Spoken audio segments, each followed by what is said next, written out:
क्या आपको भी ड्राइंग करना पसंद है? तो चलो आज ड्रॉ करते हैं एक ब्यूटीफुल सी गर्ल को। So hi guys, welcome to GP arts 2.0 and कैसे हैं आप सभी लोग।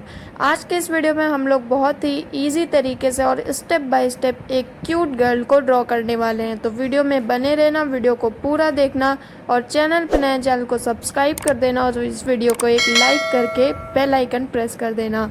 तो चलो वीडियो को स्टार्ट करते हैं। कोई भी पार्ट स्किप मत करना क्योंकि ये गर्ल बहुत ही ज़्यादा अच्छे से हम लोग स्टेप बाय स्टेप ड्रॉ करेंगे। Let's go.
तो अब मैं करने वाली हूँ इस पे आउटलाइन, क्योंकि बिना आउटलाइन के ये ड्राइंग बिल्कुल भी अच्छी नहीं लग रही है। तो आउटलाइन करने के बाद आप लोगों को फाइनल रिजल्ट देखने को मिलेगा। तो चलो एंजॉय करो आउटलाइन को और आप भी साथ साथ में करो।